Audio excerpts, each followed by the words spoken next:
Hello दोस्तों, आज की नई वीडियो में आपका फिर से स्वागत है। आज की वीडियो में हम पढ़ने वाले हैं क्लास 10th का मैथ, जिसकी एक्सरसाइज है 7.3। इसमें सबसे पहले हम पढ़ेंगे इसकी बेसिक जानकारी के बारे में। तो मान के चलते हैं हमारे पास तीन बिंदु हैं। एक बिंदु है ये, एक बिंदु है ये और एक बिंदु है ये। इस बिंदु को नाम दे देंगे बिंदु ए, इस बिंदु को नाम दे देंगे बिंदु बी और इस बिंदु को नाम दे देंगे बिंदु सी। अगर हम इन तीनों बिंदुओं को आपस में मिला दें तो हमें एक त्रिभुज की प्राप्ति हो जाती है।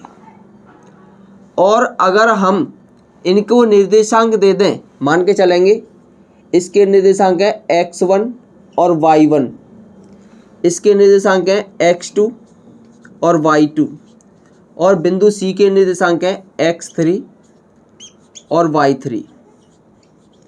तब उस कंडीशन में अगर हमें त्रिभुज ABC का क्षेत्रफल निकालना है, क्या निकालना है?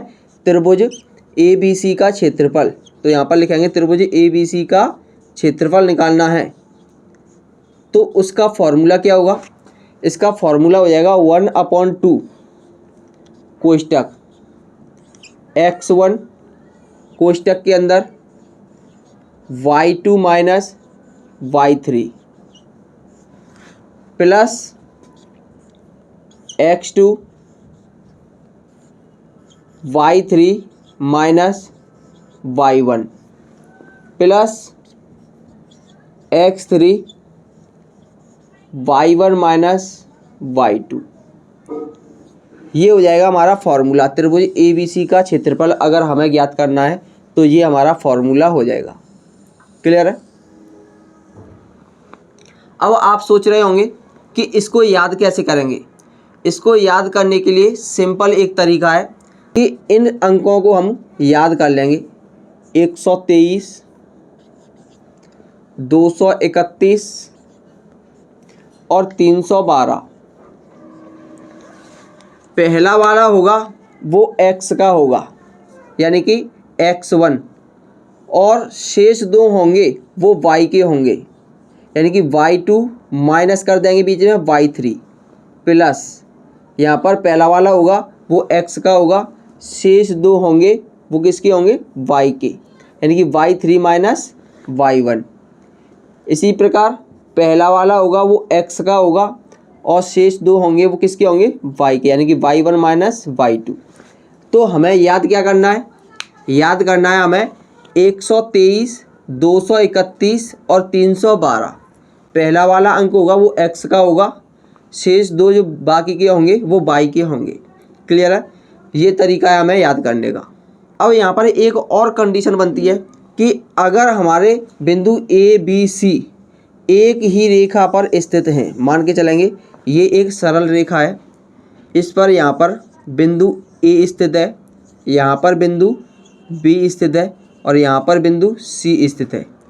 तो यहाँ पर हमें पता चलता है कि बिंदु ABC संरेख हैं, मतलब एक ही रेखा पर स्थित हैं। अगर बिंदु एक ही रेखा पर स्थित होते हैं तो अगर हमें इनका क्षेत्रफल निकालना है तो हमें साफ साफ दिखाई दे रहा है कि बिंदु ABC कोई भी क्षेत्रफल नहीं घेर रहे हैं। जब क्षेत्रफल ही नहीं घेर रहे हैं तो संरेख की स्थिति में क्षेत्रफल कितना हो जाएगा? 0 हो जाएगा। तो यहाँ पर हम लिख सकते हैं कि संरेख की स्थिति में क्षेत्रफल 0 होगा। क्लियर है?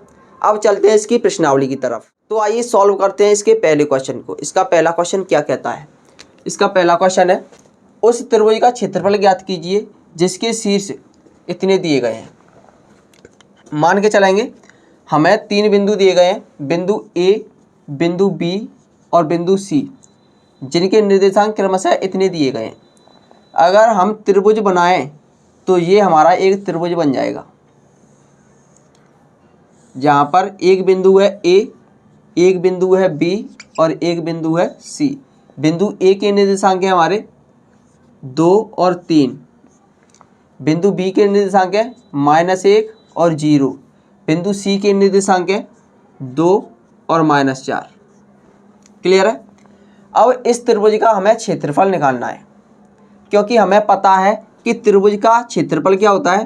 त्रिभुज ABC का क्षेत्रफल, त्रिभुज ABC का क्षेत्रफल होता है 1/2, शॉर्ट ट्रिक से याद करो, x1 यानी कि 123 123, ये हो जाएगा 123, क्लियर है, 123 प्लस 231, 231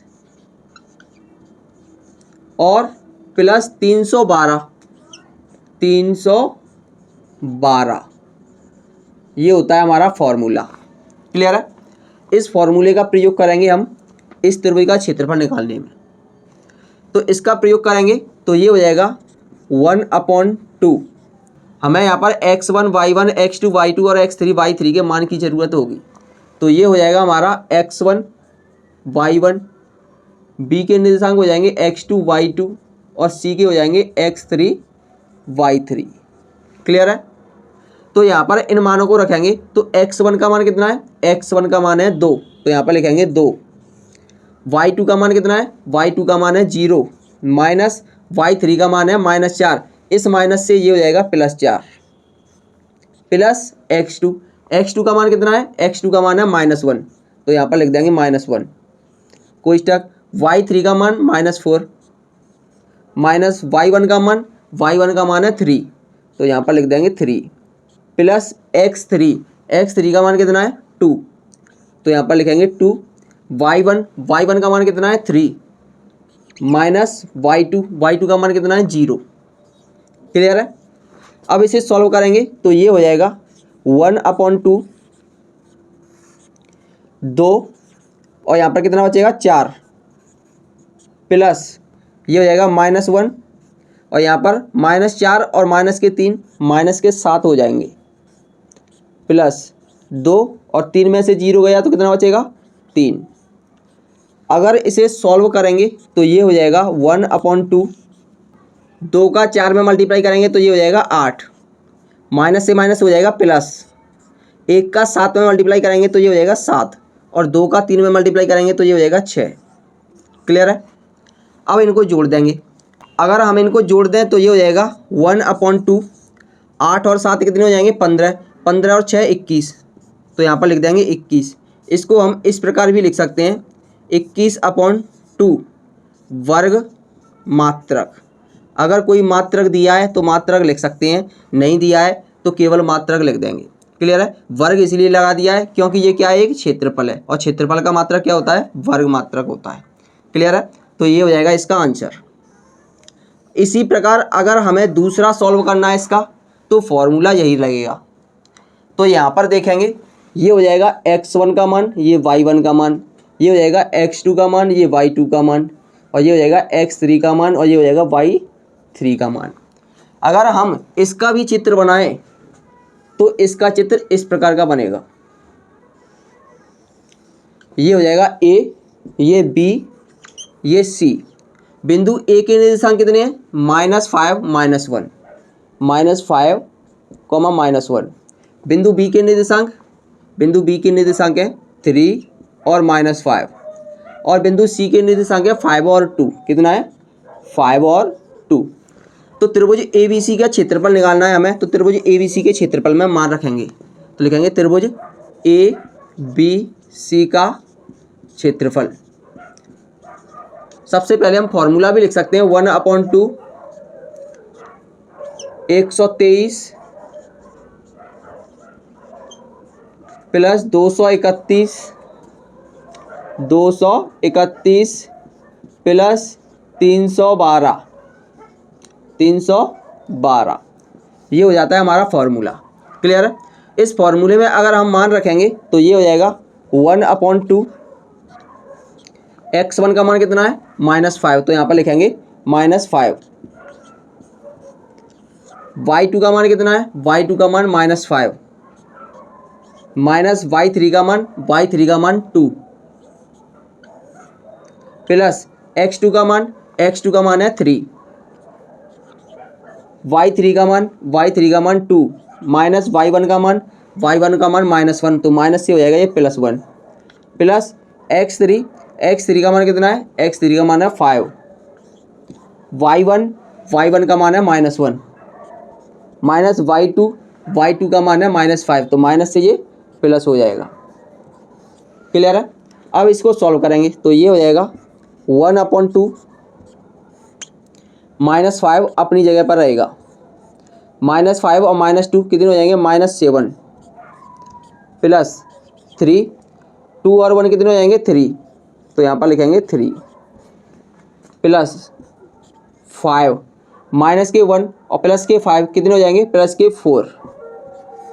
क्लियर है, क्योंकि ये माइनस का है, ये प्लस का है, ये घट जाएगा। अगर इसे आगे सॉल्व करेंगे तो ये हो जाएगा 1/2। -5 का -7 में मल्टीप्लाई करेंगे तो कितना हो जाएगा, 35 प्लस 3 का 3 में मल्टीप्लाई करेंगे कितना हो जाएगा, 9 और 4 का 5 में मल्टीप्लाई करेंगे कितना हो जाएगा, 20। क्लियर है। अगर हम इनको जोड़ दें तो ये हो जाएगा 20 और 9 29, 29 और 35 कितने हो जाएंगे, 64, यानी कि 1/2 इंटू 64। 2 से अगर हम इसे कैंसिल कर दें तो ये हो जाएगा 32 वर्ग मात्रक, और यही हमारा क्या हो जाएगा, आंसर हो जाएगा, त्रिभुज ABC का क्षेत्रफल हो जाएगा। क्लियर है। इसी प्रश्नावली का क्वेश्चन नंबर 2 है, तो आइए देखते हैं इसको कैसे सॉल्व करेंगे। क्वेश्चन नंबर 2 है, निम्नलिखित में से प्रत्येक में k का मान ज्ञात कीजिए ताकि तीनों बिंदु सररेखीय हो। यहाँ पर ये बिंदु दिए गए हैं, इसमें हमें k का मान ज्ञात करना है और k का ऐसा मान ज्ञात करना है कि ताकि ये तीनों बिंदु सररेखीय हो। सररेखीय मतलब तीनों बिंदु एक ही रेखा पर हों, और हमें पता है कि तीनों बिंदु अगर एक ही रेखा पर होते हैं तो उस स्थिति में त्रिभुज का क्षेत्रफल 0 होता है। तो यहाँ पर हम त्रिभुज का क्षेत्रफल निकालेंगे। सबसे पहले इसको मान लेंगे हम x1 y1, इसको मान लेंगे x2 y2, इसको मान लेंगे x3 और y3।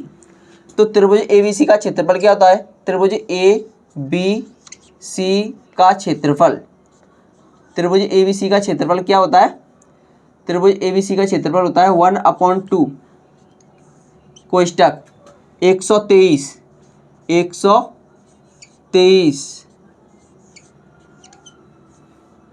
प्लस 231, यानी कि x के साथ 231 प्लस 312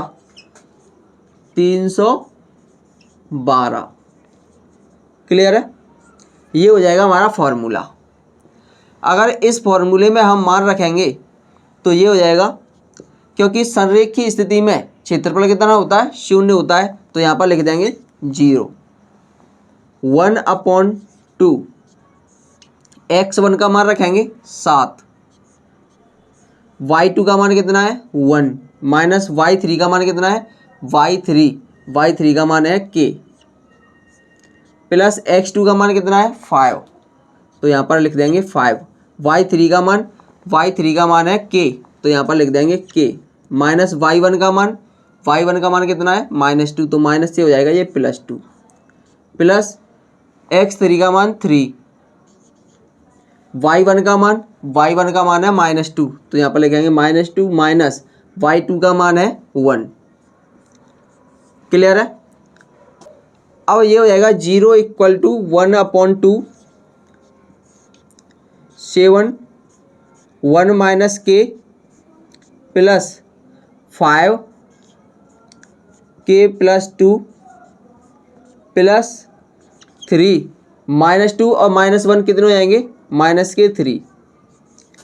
2 चला जाएगा 0 में, तो ये हो जाएगा 0 = 7 का इसमें मल्टीप्लाई करेंगे तो कितना होएगा 7 - 7k। 5 का इसमें मल्टीप्लाई करेंगे तो ये हो जाएगा 5k प्लस 10। 3 का इसमें मल्टीप्लाई करेंगे तो -9 = कितना है 0। अगर हम इसको आगे सॉल्व करें तो ये हो जाएगा 7 और 10 कितने हो जाएंगे 17। 17 में से अगर हम 9 को माइनस कर दें तो कितने बचेंगे 8, कितने बचेंगे 8 बचेंगे। और यहाँ पर देखेंगे -7k और +5k कितने बचेंगे, -2k बचेंगे। क्लियर है। 2k को अगर हम इधर लाएं तो पॉजिटिव हो जाएगा, तो 2k = 8 और k = कितना हो जाएगा 4। क्लियर है, यानी कि k का मान कितना आ गया 4 आ गया। अगर हम k का मान यहाँ पर 4 रख दें तो इनका क्षेत्रफल कितना आ जाएगा 0 आ जाएगा। तो यहाँ पर हमने k का मान निकाल लिया है। अब यहाँ पर हमें k का मान निकालना है, जबकि दोनों की कंडीशन एक ही है कि तीनों बिंदु सररेखीय हों। सररेखीय होंगे तो त्रिभुज का क्षेत्रफल कितना होगा 0 होगा। तो त्रिभुज ए बी सी का क्षेत्रफल, त्रिभुज ए बी सी का क्षेत्रफल क्या होगा, वही फॉर्मूला लगा देंगे 123 क्लियर है। 123 प्लस 231 यहाँ पर हो गया 231 प्लस 312 बोल बोल के लिखेंगे जिससे आपको याद भी हो जाए। 123 231 और 312 क्लियर है। इसमें रखेंगे हम मान, इसको मान लेंगे हम x1, इसको मान लेंगे y1, x2 y2 और ये x3 y3। अगर हम यहाँ पर मान रखेंगे तो संरेख की स्थिति में क्षेत्रफल कितना होता है, 0 होता है, तो इसको लिख देंगे 0। ये हो जाएगा 1/2। x1 का मान कितना है, x1 का मान है 8, y2 का मान है -4 माइनस y3 का मान -5, तो ये हो जाएगा +5 प्लस x2 का मान कितना है, x2 का मान है k, तो यहाँ पर लिखेंगे k, y3 का मान है -5 माइनस y1 का मान है 1 प्लस x3 का मान है 2, y1 का मान है 1 माइनस y2 का मान है -4, तो माइनस से ये +4 क्लियर है। इसे आगे सॉल्व करेंगे तो ये 2 0 में चला जाएगा, तो 0 = यहाँ पर बचेगा 8 और माइनस के 4 प्लस के 5 कितना बचेगा, 1 बचेगा प्लस के -5 -1 कितना हो जाएगा, -6 प्लस 2 1 और 4 कितने हो जाएंगे 5। इसे आगे सॉल्व करेंगे तो ये हो जाएगा 0 = 8 का इसमें मल्टीप्लाई करेंगे तो 8, के का इसमें मल्टीप्लाई करेंगे -6 के और 2 का 5 में मल्टीप्लाई करेंगे कितना हो जाएगा 10। तो यहाँ पर आगे सॉल्व करेंगे 6k को इधर ले आएंगे प्लस के 6k हो जाएंगे = 8 और 10 कितने हो जाएंगे 18। तो k का मान निकालना है हमें, तो ये हो जाएगा 18/6, 6 से काट देंगे इसको 3 बार, तो k का मान कितना आ गया, k का मान आ गया 3। अगर हम यहाँ पर k का मान 3 रख दें तो ये भी संरेख की स्थिति में आ जाएगा, यानी कि पहले क्वेश्चन का k का मान कितना होगा 4 और दूसरे क्वेश्चन में k का मान कितना होगा 3 होगा, और यही हमारे आंसर होंगे।